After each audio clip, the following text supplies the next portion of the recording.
Here is the piece that I am making over this week. This will be what I would call an extreme makeover. I promise you, you won't recognize the finished result. I am going to give this piece a metal and rusty look with loads of texture. I am getting rid of the glass paneling, and we are also changing the legs of this piece. So without further ado, let's get started. My husband started off by removing the glass paneling. Then he cut out a piece of wood in the same shape as the glass, so it would fit perfectly. On the inside of the drawer, he also added a piece of wood where he could stick the other piece to.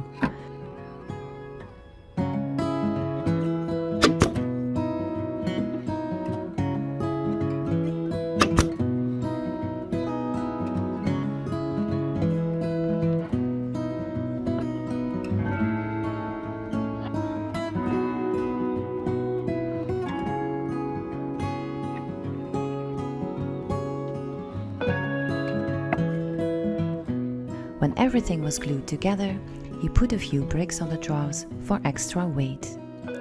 He let everything dry, touched up the cracks with some wood filler and sanded everything smooth. Then it was time to give the piece a pair of new legs, but unfortunately the footage of this part got lost. Or maybe we never filmed this part at all, we're not sure.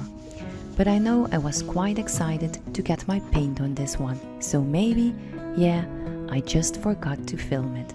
Sorry guys. After giving the piece a good wash, I went in with my first coat of paint. I chose the color Honfleur from Annie Sloan.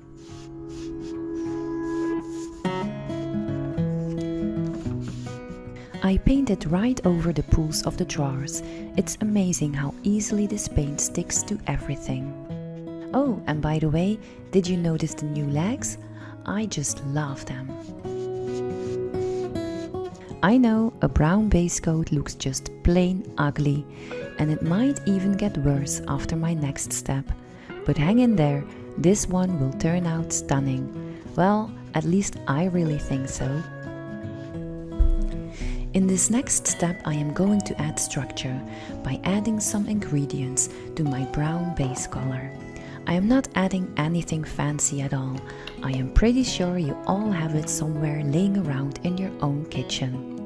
I am going for a bit of regular kitchen salt, some baking soda and a bit of Fleur de sel.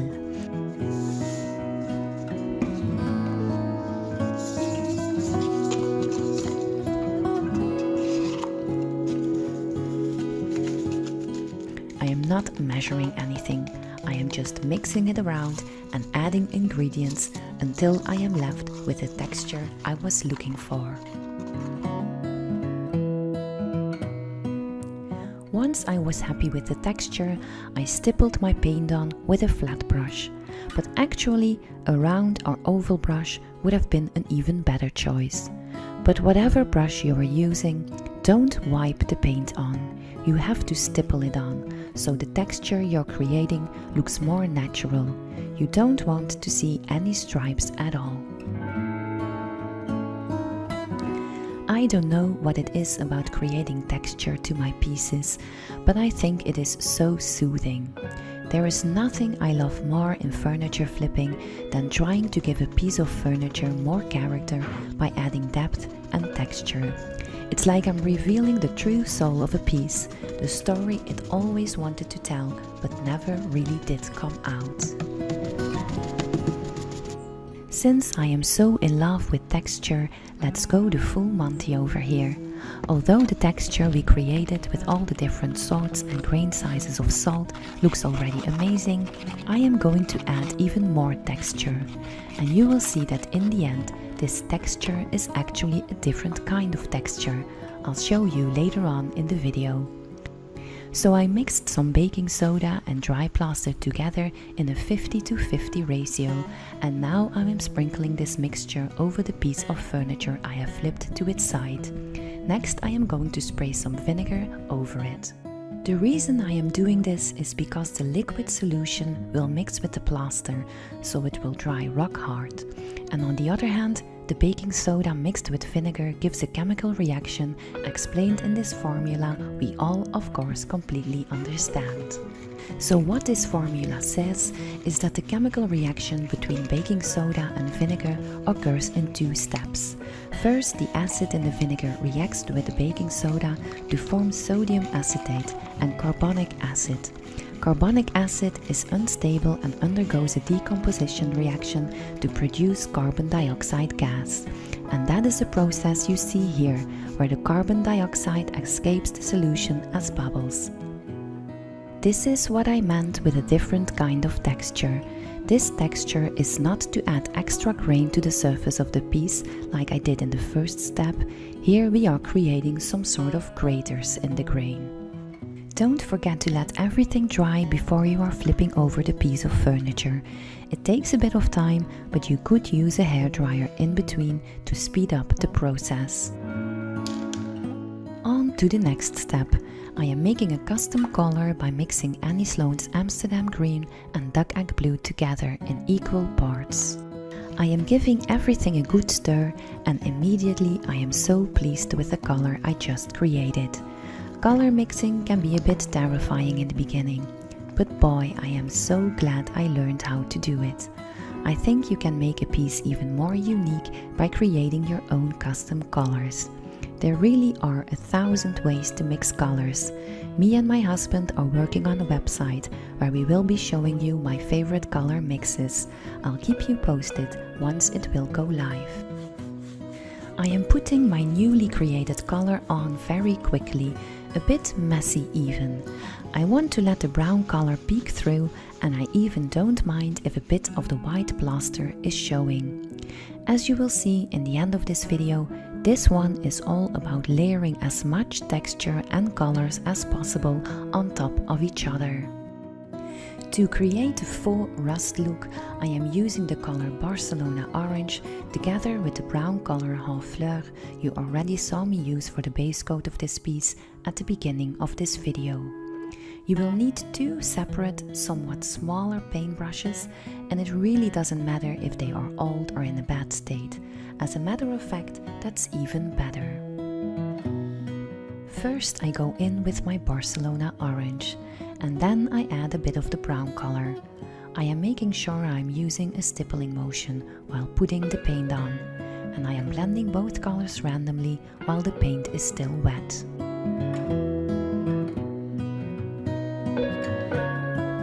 I am just stippling the color on in random places, but making sure I am definitely adding the rusty color on the parts of the piece where I created the most texture, since those parts are the ones where I want to give the impression that the metal has been reacting to water. So of course you would want your rust to be on those spots.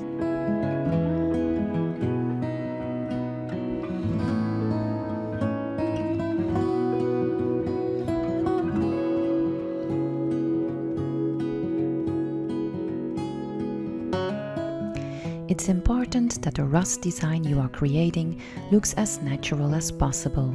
When you created a bit of rust on the bottom of one drawer, make sure there's also a bit of rust on the adjacent drawer. Take a step back once in a while to see if the complete picture looks right to you.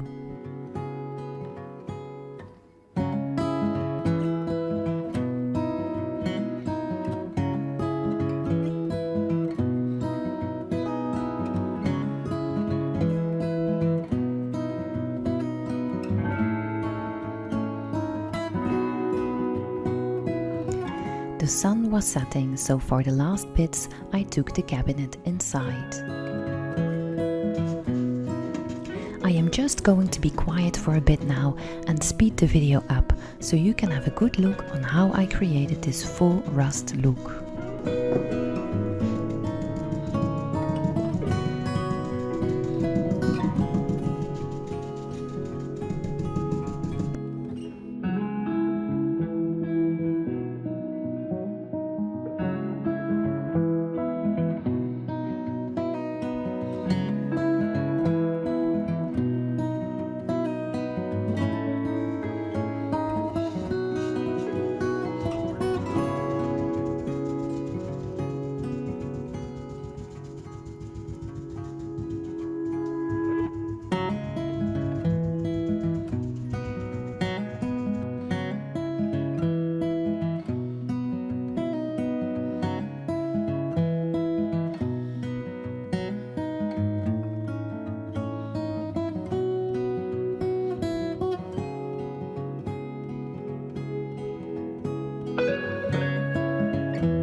After my first coat of rust was dry, I added a last coat using the same colors and same technique as before.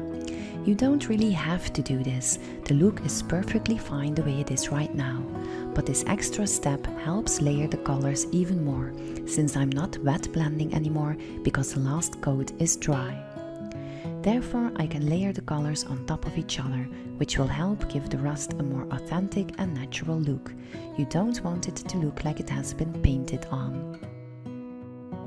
And this last step also gives you the chance to go over spots that you might have missed, like the sides of the drawers, for example. This step just helps you to blend everything in a bit more.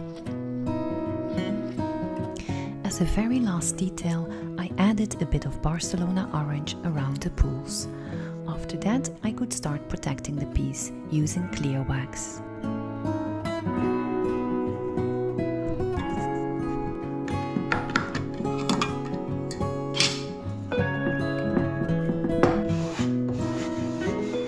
I covered the complete piece with 2 coats of clear wax. With a cloth, I removed the excess wax in between and after both coats.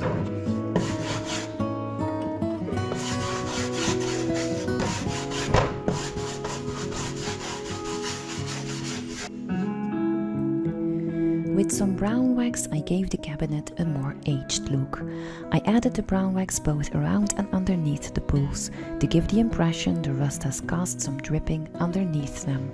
I also added a bit of brown wax in all the corners.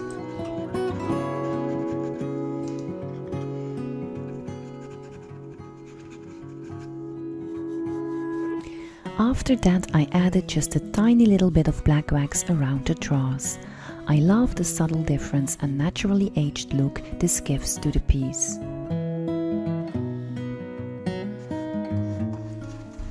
The legs looked a bit too young and light compared to the rest of the piece, so I made them darker using black wax after I first applied clear wax. I kept adding black wax and removing the excess with a cloth in between coats until I was happy with the result. And yay, this piece is done! Here's just a quick reminder of how this piece used to look like. And here is how it looks now. What a difference! Even I almost can't believe it's the same cabinet. I am not only happy with the result, but I am truly proud of it too. I love that the texture we created looks so natural. Can you believe that's just regular kitchen salt underneath? It did take me a lot of time to create all the texture and adding the numerous layers of paint on top, but I think it was so worth all the hard work. As always, thank you so much for watching. If you like this video, please give it a thumbs up or subscribe for more videos. I hope to see you again soon. Bye!